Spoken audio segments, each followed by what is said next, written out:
මම එයාව මුලින්ම දැක්කේ කැලණි පන්සලේ පඩිපෙළ ගාවදී. ඒ මීට අවුරුදු ගණනාවකට කලින් 2002 අවුරුද්දේ දවසක තවල් වරුවක කියලා මට හොඳට මතකයි. පඩිපෙළ පාමුල මල් කඩයක් ගාව නිශ්චලව හිටපු එයා ගැන මගේ අවධානයේ වැඩියෙන් යොමු වුණේ මම මල් ගන්න ඒ කරත්තය ගාවට ගිය නිසා. කීයකද මිස්? මල් කඩේ හිටපු වෙලෙන් දැව්වා. මට රුපියල් 20ක දෙන්න. මම කිව්වා. වෙලෙන්ද ලොකු බාල්දියක දාලා තිබුණු මල් ගණන් කරන අතරේ මම නිකමට වගේ එහා මෙහා බැලුවා. මම මේ මිනිස්සයව දැක්කේ ඒ වෙලාවේ. චෛත්‍ය පැත්තට හැරිලා ඇස්සිපිය නොහෙලා කෙලින්ම උඩ බලාගෙන හිටපු එයාගේ රුව දැකලා මම මුලින්ම එච්චර පුදුම වුණේ නෑ. මොකද ඒක පුදුම වෙන්න තරම් විශේෂ දෙයක් නෙවෙයි කියලා මට හිතුණා. මම සල්ලි දීලා නෙළුම් මල් අරගෙන එතනින් අයින් වෙලා පඩිපෙළ පැත්තට යනකම්ම එයා චෛත්‍ය පැත්තට හැරිලා ඔළුව පොඩ්ඩක් උස්සගෙන එකම විදියට බලාගෙන හිටියා කියලා විතරක් මට මතක තිබුණා. බෙල්ල දක්වා වැවුණු කැරලි ගැසුණු කොණ්ඩය සහ කඩවසම් මූණක් තිබුණු එයා හිටියේ තරුණ වයසේ. ගොඩක් පිරිසිදු පාට සරමකුයි අද්දික කමසෙකුයි. ඒ කියන්නේ ජාතික ඇඳුම ඇඳලා හිටපු එයා හරිම ප්‍රියකරයි. ඕනම ගෑනු ළමයෙක්ගේ අවධානය දිනා ගන්න පුළුවන් විදිහේ ලස්සන පෙනුමක් නේද තියෙන්නේ කියලා පඩිපෙළ නගින ගමන් මට හිතුණා. ගත්ත මල් මම්මගේ යාළුවෝ දෙන්නටත් බෙදලා දීලා මුලින්ම සෑමලුව පැත්තට ගියා. අහස වලාකුළු වලින් බර වෙලා තිබුණු නිසා අවුවෙන් ලොකු පීඩාවක් දැනුනේ නැහැ. අපි චෛත්‍ය, බෝධිය සහ බුදුමැදුර වැඳලා කෞතුකාගාරයක් බලලා ආපහු පඩිපෙළ බෑගෙන එනකොට අපි කතා කර ආවේ වෙන වෙන දේවල් ගැන. ඒ අතරේ එක පාරටම මම ආයෙත් එයාව දැක්කා. එයා කලින් හිටපු තැනම ඒ ඉරියව්වෙන්ම හිටියා. මේ වෙද්දි පැයක විතර කාලයක් ගෙවිලා යන්නේ නැති. අපි වඳින්න ගිහින් එනකම්ම එයා මේ තැන හිටියද කියන සැකය මට එක පාරටම ආවා. හැබැයි ඊළඟ මොහොතේ මගේ යාළුවෝ මොකක් හරි කියපු නිසා මගේ අවධානය වෙනතකට ගියා. පඩිපෙළ බැහැලා මල් කඩ පහු කරගෙන අපි ආපු වෑන් එක ගාවට යන අතරෙත් මම එයා දිහා ඕනකමින් බැලුවා. එයාගේ පෙනුමේ මොකක් හරි අසාමාන්‍ය දෙයක් තියෙනවා කියලා මට මුලින්ම හිතුනේ ඒ වෙලාවේ. ඒත් ඒ අසාමාන්‍ය දේ මොකද්ද කියලා තේරුම් ගන්න මට වෙලාවක් තිබුණේ. ඒත් මොකක් හරි වෙනසක් තියෙනවා කියලා විතරක් ඒ වෙලාවේ මගේ හිතේ තදින්ම වැඳුණා. ඊට මිනිත්තු කිහිපයකට පස්සේ අපි පන්සලෙන් පිට වුණා. තත්පර, මිනිත්තු, පැය, දවස් සහ මාස ගෙවිලා ගියා. ඒ පොඩි සිද්ධිය මගේ මතකෙන් ටික ටික ඈත් වෙලා යන්නේ නැති. මම ආයෙත් කැලණි පන්සල වඳින්න ගියේ ඊට අවුරුද්දකට විතර පස්සේ. ඒ සෙනසුරාදා දවසක රෑ කාලේ. අසනීප වෙලා ඉස්පිරිතාලේ හිටපු මගේ නැන්ද කෙනෙක්ට සෙත් පතලා බෝධි පූජාවක් කරන්න අපි හිතාගෙන හිටියා. සෙනසුරාදා දවසක් නිසා එදා චෛත්‍ය මළුව වගේම වැලි මළුවත් පැතිමතුන්ගෙන් පිරීලා තිබුණේ. මල් පහන් පූජා කරපු අපි පිරිස හිස් කලගෙඩි වලට පෑන් පුරවාගෙන බෝධි පූජාව පටන් ගත්තා. ඒ අපූර්ව මිනිස්රුව මට දෙවෙනි වතාවට දකින්න ලැබුණේ ඒ වෙලාවේ. බෝ මළුවයි බුදු මදුරයි අතර තියෙන පහන් කණුවක් ගාව නිශ්චලව හිටපු සුදු ඇඳගත්තු එයා ඇස්පිය නොහෙලා බෝධීන් වහන්සේ දිහා බලාගෙන හිටියා. ඒ යාම තමයි. ඊට අවුරුද්දකට කලින් මේ පන්සලේදීම මම දැක්ක එයාමයි කියලා මට ස්ථිරවම කියන්න පුළුවන්. එයාගේ කැරලි කොණ්ඩය, කෙලින් පීටපු නාසය, දිගටි ඇස් දෙක සහ ලස්සන දෙතොල් මට හොඳට මතක තිබුණා. අවුරුද්දකට කලින් එයාව දැකපු වෙලාවේ මගේ හිතේ ඇති වුණේ ව්‍යාකුල ගතිය ඒතත් ඒ විදියටම දැනුණා. බෝ මළුවේ හිටපු සෙනග ගැන කිසිම තැකීමක් නැතුව එයා භාවනාවකට සමවැදුන වගේ කෙලින්ම බෝධීන් වහන්සේ දිහා බලාගෙන හිටියා. බෝ මළුව වටේ පළවෙනි වටය, දෙවෙනි වටය සහ තුන්වෙනි වටේ යන හැම වෙලාවකම මම එයා දිහාම බලාගෙන එයා හිටපු තැන පව කරන්න ගියා. බෝධි පූජාව කරන ප්‍රධාන අරමුණ පවා ඒ වෙලාවේ මගේ හිතට ආවේ නෑ. එයාගේ මේ පෙනුම තියෙන විශේෂත්වය මොකක්ද කියලා මම තුන්වෙනි වතාවටත් එයාව පහු කරගෙන යනකොට කල්පනා කළා. එයා හිටියේ පහන් කණුව යට. ඒකේ ආලෝකය කෙලින්ම එයාගේ ඔළුවට වැටිලා තිබුණා.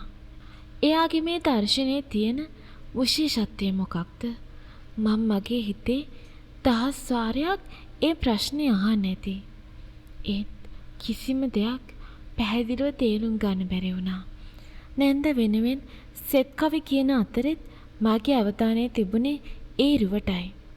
එයාගේ හේවණල්ල මට පේන්නේ නැත්ද කියලත් වෙලාවකට මට හිතුණා. එයා ඒ හිටගෙන ඉන්න විදිය භාවනා කරනවා කියලා හිතන තරමටම නිශ්චලයි. හරියට ගල් පිළිමයක් වගේ. අපේ පූජාව ඉවර වුණා. ඒ වෙලාවෙත් එයා ධානයකට සමවැදුණා වගේ එකම විදියට නිශ්චලව හිටියා. එයා එක කතා කරන්න ඕනි කියලා මට හිතුණා. ඒත් මොනවා කතා කරන්නද කියලා මට හිතාගන්න බැරි වුණා. අනික් පැත්තෙන් එයා මාව ගණන් ගත්තේ නැත්නම් මොකද කරන්න කියලාත් මට හිතුණා. ඒ නිසා අමාරුවෙන් මගේ කුතුහලය මම පාලනය කරගත්තා. එදා මම අපේ පිරිස එක්ක කාර් එකෙන් ආපහු ආවේ හරිම නොසන්සුන් හිතකින්. තව දවස් කීපයක් ගෙවිලා ගියා. ගත වෙන හැම දවසකම ඒ අමුතු මිනිස්සයා ගැන මගේ හිතේ තිබුණ කුතුහලය තවත් වැඩි වුණා. ලේසියෙන් අමතක කරන්න බැරි දෙයක් ඒ පෙනුමේ තිබුණා. මම තුන්වෙනි වතාවටත් කැලණි පන්සල් ගියේම එයාව බලාගන්න හිතාගෙන. තනියම යන්නත් මගේ හිත ඉඩ දුන්නේ ඒ නිසා වැඩ කරන තැන මගේ යාළුවෙක්වත් මේ ගමනට එකතු කරගත්තා. එදා අඟහරුවාද දවසක්. රත්මලානේ ඉඳන් කොළඹටත් කොළඹ කොටුවේ ඉඳන් කැලණියටත් අපි ගියේ බස් එකේ. අපි පන්සලට යනකොට හවස 4ට විතර ඇති. පන්සලට පය තිබ්බ වෙලාවෙ ඉඳන් මම බැලුවේ එයා කොහේ හරි ඉන්නවද කියලා. ඒත් අවාසනාවකට හෝ වාසනාවකට පන්සලේ කිසිම තැනක එයාව දකින්න ලැබුණේ නැහැ. ඒකෙන් මම ගොඩක් දුක් වුණා. මම මගේ යාළුවට මගේ ගමනේ ඇත්ත අරමුණ කිව්වේ නැහැ. ඒ නිසා වැඳලා ඉවර වෙලා මම එයා එක්ක බස් එකේ නැගලා ගෙදර ආවා. ආම්බෙන් හමුණු අසාමාන්‍ය මිනිස්සෙක් ගැන මම අනවශ්‍ය විදිහට කලබල වෙලා කියලා මට හැම වෙලාවකම හිතුණා. එහෙම හිතලා හිත හදාගන්න හැම වෙලාවකම මගේ යටිහිත කිව්වේ නෑ. එයාගේ මොකක් හරි විශේෂත්වයක් තියෙනවා කියලා. ඒ ගැන හොයලා බලන්න ඕනේ කියන අදහස ටිකටම මගේ හිතේ තිබුණා. මම ආයෙත් කැලණි පන්සල් ගියේ තවත් සතියකට විතර පස්සේ. එදා බ්‍රහස්පතින්දා දවසක්. මේ පාර මම පොඩි ඔපායක් පාවිච්චි කරලා කලින් ආපු යාළුවෝ මගේ ඇරලා වෙන යාළුවෙක් එක්ක ආවා. එහෙම වුණත් ඒ පාරත් මගේ උත්සාහය අපිට ගියා. එයාගේ සේයාවක්වත් පන්සල් භූමියේ පේන්න හිටියේ නෑ. එතත් කරපු දේ නිෂ්ඵලයි කියලා හිතුන නිසා මම ලොකු කනගාටුවකින් ගෙදර ආවා. ඒ හමුවීම අහම්බයක් විතරයි කියලා හිතපු මම තව දුරටත් ඒ පස්සෙන් යන්නේ නෑ කියලා තීරණය කරලා ගොඩක් අමාරුවෙන් මගේ හිත පාලනය කරගත්තා. හැබැයි පුදුමේ කියන්නේ අසනීප වෙලා හිටපු නැන්දාගේ තත්ත්වය තවත් නරක අතට හැරුණා කියලා අපිට දැනගන්න ලැබුණේ ওই අතරේ. එයාට සෙත්පතල ආයෙත් බෝධි පූජාවක් කරන්න ඕනි කියලා තාත්තා කිව්වා. ඒකට අම්මයි තාත්තයි මාල්ලි වගේම නැන්දාගේ දූරු දෙන්නයි අසල්වැසියෝ කීප දෙනෙකුත් සහභාගී වුණා. බෝධි පූජාව සුපුරුදු විදිහටම සෙනසුරාදා රැයට ලෑස්ති කරගත්තා. අපි වෑන් එකකින් නෙළුම් මල් සුවඳ කූරු අරගෙන කැලණි පන්සලට ගියා. පිළිමයක් වගේ නිශ්චල වදින ඒ තරුණියව දැක ගන්න තිබුණ ඕනෑකම ඒ වෙද්දිත් මම යටපත් කරගෙන හිටියත් වතුර යටට යවපු රබර් බෝලයක් පීඩනය අඩු වුණ ගමන් උඩට නැව වගේ ඒ හැඟීම ආයෙත් උඩට මතු වුණා. මම යාව හෙව්වා. පුදුම වැඩක්. බෝ මළුවයි පුදු මැදුරයි අතර තියෙන පහන් කණුව යට අර කලින් හිටපු තැනම ඒ විදියටම එයා හිටියා. මට මගේ ඇස් අදහා ගන්න බැරි වුණා. කොහොම හරි අන්තිමේදී මගේ බලාපොරොත්තු ඉටු වුණා. මම මතක් එහාට වෙලා එයාගේ හිසේ ඉඳන් දෙපතුල දක්වා හොඳට පරීක්ෂා කරලා බැලුවා. එයාගේ කලින් පෙනුමයි ඇඳලා හිටපු සුදු ජාතික ඇඳුමයි පන්සලේ හිටපු අනිත් සෙනග අතර කැපුලා පෙනුණා කිව්වොත් ඒක බොරුවක් නෙවෙයි. හැබැයි මම ඇරෙන්න වෙන කවුරුත් එයා දිහා අවතානින් බලන්නේ නෑ කියලා මට සහතිකවම පෙවුණා. වන්දනා මාන ඉවර වෙලා බෝධියට පෑන් වක් කරන වෙලාව ආවා. අපේ පිරිස කල ගෙඩි වලට වතුර පුරවන අතර මම දිග අඩි තියලා එයා ගාවට ගියා. ඒත් එයාගේ භාවනාවට බාධා කරන්න මගේ හිත ඉඩ දුන්නේ නෑ. ඒ නිසා එයා එක්ක කතා කරන්නේ නැතුව මම පැත්තකට වෙලා බලාගෙන හිටියා. එහෙම තප්පර කීපයක් යනකොට කවුරු හරි මට කතා කරනවා වගේ දැනුණා. පුදුම වෙන්න දෙයක් නැහැ. ඔය විදිහට මන් දිහා බලන් ඉන්න එපා.